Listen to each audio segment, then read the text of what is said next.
webinar. We are so excited to be here today in a studio. Look at that. We have changed it up, and we are going to continue to change things up so that we can bring you what's new at GCU. And let me tell you, one incredible person who is not only relatively new at GCU, but brings with him an incredible amount of experience, and also a Wednesday webinar expert that will knock your socks off when it comes to broadcasting and television production. So let me welcome Jackson Sturlin. Thank you so much for being here with us today, Jackson. And wow, I'm just excited to know a little bit about your background, maybe why you came to GCU, and then we'll talk a little bit about those 3 tips and a tool for our educator audience, which is what we do best.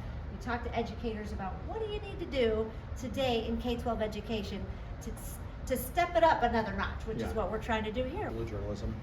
I originally went in for writing. I love to write, and decided, maybe I'll, instead of just becoming a teacher, I will switch over to something a little different and learn journalism.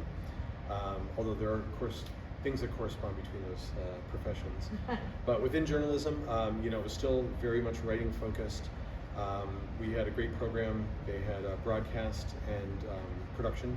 So after I graduated college, I did an internship, which was hugely beneficial to me, and I'm a huge advocate of internships.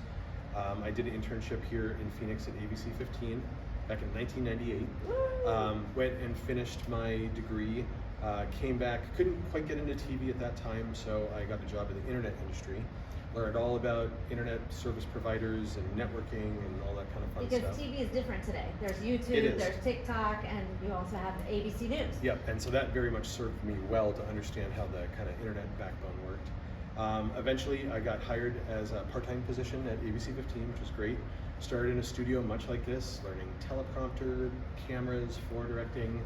Eventually, I kind of worked my way up to audio, graphics, technical directing, became senior director, and as best you can, which is to make yourself as necessary as possible. So really learning the most amount of skills. There's no such thing as just one position anymore in television. You have to be in front of the camera, behind the camera. They have a position called multimedia journalist, so you kind of are a one-person band. You do everything yourself. Okay, hold on a second. He said something really important there. Yeah. He said there's no such thing as one position. Yeah, one position anymore. Broadcasting. So really, you have to know multiple positions, multiple disciplines. Wow. You kind of need to know how to do everything. I feel like that's more than just broadcasting. I feel like True. a lot of us have to, you've got to know your audience. And I do want to talk to you a little bit about your experience, like from going from ABC 15, which is maybe more traditional, to TikTok and YouTube and all the different things that are competing for our students' attention. Yeah. So the industry itself in broadcast really started to understand the importance of digital media. So, and then beyond that, social media. And so they couldn't just be in the closet of, we're just on TV, because there are traditional television viewers that love to turn into the news at 5 o'clock, but far and few between is that the market that everybody's going to. So now people are getting their information directly from YouTube, directly from streaming channels, from Twitch, from every possible format that's out there. So that is competition. Yep. But at the same time, you can put together such a polished product, whereas, we've been using Zoom for a long time, and I appreciate that you allow us to here, let's change it up a little bit. And even with a telephone, those cameras are so good anymore that people are using their cameras for TikTok, and they're getting their content out there a lot. So and the industry kind of embraced that. Because they realized it's more important to have video in general than to have perfectly polished video. So everything from security cameras you see and now they outfit reporters with phone systems so they can go out and shoot video on their iPhones. So reporters don't come anymore with giant cameras, they come with iPhones. A lot of times. So that's interesting for our K-12 audience to know that that's okay if you don't have all of this big stuff. So I would love to hear some of your tips for filming or shooting or broadcasting on a phone. So being in broadcast, I like things horizontal. Number one tip, right? Horizontal. That's the way your TV looks, right? It's 16:9, it's widescreen format, so I am preference to that. However, so many things now, like TikTok and everything, are vertical video is what they call it. And so you'll see a lot of reporters, they will do their story shooting it horizontally, and then they'll flip around and do a couple things for Instagram or for a different social media thing and do vertical video on top of that. So they're able to deliver a quick format snippet maybe for one of those mediums that teases their bigger story, which might be on the news, it might be on the web, it might be on YouTube. So teasers, okay. Yeah. But this is such an incredible studio, and you also are producing something called Lopes Lately. Yes. So tell us a little bit about Lopes Lately. So Lopes Lately is now the product that the Future Broadcasters Club and now the Broadcasting Major is adapting. So it really is a bi-weekly live newscast. They do some pre-recorded elements. They work all week, and they get assignments. They go out and conduct interviews, shoot video on scene, edit that all together, and then bring that here into this studio and do a live newscast called Lopes Lately. What I'm so excited to do is see a little bit more of the behind the scenes from behind the scenes. Yeah, excellent. All right. So let's take a tour. All right, sounds great. So we were just sitting here on this interview set that we have in our production studio. So this is kind of a cool little set. We got lights, we got microphones, kind of a nice little prop set background where we can conduct interviews. So after the esports tournaments, we come over here and we'll usually have one of our shoutcasters, they're called in the esports world, interview maybe the MVP of the game from our team, or maybe the coach will kind of give some insight. We have an anchor desk over here. I can show you guys that next. So our anchor desk, we have 2 seated positions. So the anchors are up here. We have these wired lavalier mics. We choose wired lavalier mics because wireless can sometimes have interference and stuff that way. Plus you gotta have batteries charged and all that.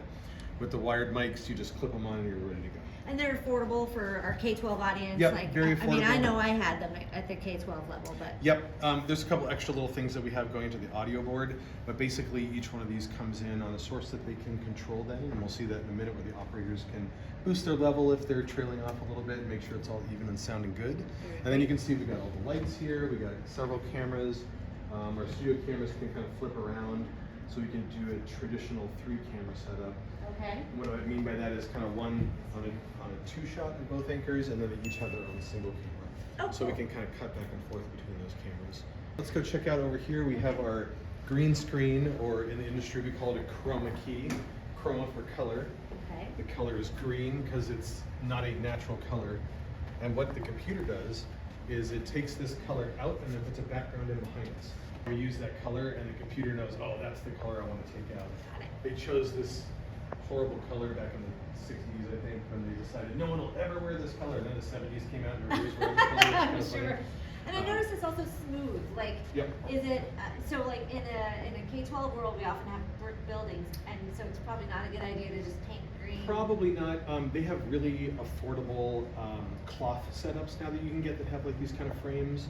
Amazon has them all over the place, and it's important to not have it reflective. You don't want it to bounce the light. You want it to be as flat as possible. And then you can kind of see the final product over There's here. a good Flip tip. around. Reflective. Oh, Yeah. that's cool. Hey, there we are. All right, I got to step over where, and I like Yep. how you have like, here's where you stand, Yep, because little that's marks. what the talent needs, to, Yep. like me. to And figure clearly out, like, this where do I- camera is framed for me because headroom Because you're here. taller. Yeah. You can see like the weather on this side. So Yep. this is actually where I'm pointing. So I love it. So Yeah. we're here in Avondale, and then I'd have to It practice. takes practice. Yeah, exactly. Because I wouldn't be able to know like, oh yeah, oh over Yep. in Morristown. Yeah, and that's sometimes why we This is great. we call it putting spikes on the floor so they know that's their position to go to, or they know maybe where it ends, so they can Spikes see. on the floor. Oh, Yeah. cool. It's just tape. That's the lingo. Yeah, just colored tape so they know kind of where they can walk and where they can't. Lighting is the most important thing when it comes to video. You got to have lighting on you, even if it's a ring light, Okay. that we used to use in the Zoom world Yeah. back then. I have one still at home. So- And I think a lot of YouTubers do that too, don't they? Yes. The ring lights from Yep. Amazon. It's nice. It goes right around the camera or your phone if it connects in there. Basically, these are LED lights. They're not very expensive, and my tip is any light is better than no light. So you just want to be Another able tip. to separate your subject from the background and kind of control your own lighting as best you can. And that sometimes is just a nice, inexpensive ring light you can get for like $20 sometimes on eBay, it seems like. And you can control the color temperature of the light is another thing. So color temperature is how amber or how blue the light is. So skylight is actually very blue, so it's a specific color temperature. So we have everything matching in here because we want everybody's skin to look the same. And if you're outside filming something, is it good to have a light on you? Like for example, the light on your telephone? Generally it Would you is, do that? or use the biggest light source you have available, which could be the sun. Ah, So you want that usually hitting the face of your subject. another So good tip. sometimes it makes you squint a little bit, but they'll be nice and rosy complected, which is how everybody wants to be, right? These are great tips from television, someone who's Nice. got a lot of experience in the business. So let's show you guys the nerve center of the operation. So the studio's cool, but all of these cameras and microphones and everything feed into our control room. So we usually keep the lights up in here dark because we're looking at computer monitors, but we'll do the courtesy thing, lights, and then we'll flip on the lights so you guys can actually see. Ah, this is not as cool as the dark, but Yeah. I do understand it. We're filming, so we need light on us. Exactly. I just learned that. Okay. Yay, see, exactly. So this is relatively new and put in. There's a new major that they're offering and a degree in broadcast here. Oh, wow. There's students that are learning how to write and go out and shoot and do interviews, and then come and produce a full newscast on the broadcast side of things. And then we staff all the behind the scenes positions for that. And then also this is the nerve center of where we do our esports broadcast every Monday night. But just because it's this big doesn't mean it has to be this big. We have created very small portable setups, potentially for classrooms and stuff like that. The theory is the same, but you don't have to have super expensive stuff. TV stations spend millions of dollars on equipment. We spend a fraction of that here. You could spend even a fraction of that in a classroom and get the same kind of setup. So even as a student club, for example, at the high school level, you could Yep. So kind of some of the positions in here. So we have a teleprompter operator position. So they run the teleprompter, which is the script, which has been written by students in this case. The anchors read it. I, as a director, read it. Everybody's going off of the script, so we know when to put the video on the screen at the right time and when to sound the microphones. So we've got our teleprompter operator sits here. Generally a producer will sit back here. The producer is the one who basically is in charge of the newscast. They're making sure the timing is right. We're not super concerned about timing other than starting on time, which is obviously deadline based. During our esports broadcast, we usually have what's called an observer sit back here. So they're monitoring the game itself, the video game, and then letting us know when to start it, when to stop it, when they're doing replay, stuff like that. So kind of a producer for that event. Then front row, this is where it gets kind of crazy. We have our graphics operators here. We're using Mac Minis, very inexpensive computers. They're using Keynote. So right now this is a graphic that I just got off the internet as an example for our little chroma-key demonstration for weather. And we're just putting it in Keynote, and then Keynote is going into the video switcher, and then... That's how I saw it out there, because it's exactly. actually programmed here. Okay. Yep, but these little Mac Minis are not expensive. You can get them secondhand even, maybe donated even, which would be great. We like that, donate it. Here is our audio board. So every one of the anchor mics that we saw in the studio, basically anything that has audio, our video playback. We have microphones in the arena over there so we can hear the crowd noise when they're cheering for our students. That's so important to make sure that you have audio and audio that goes with your content. Exactly. And then we have music playback. So during the newscast, we'll have a little bit of music in the background.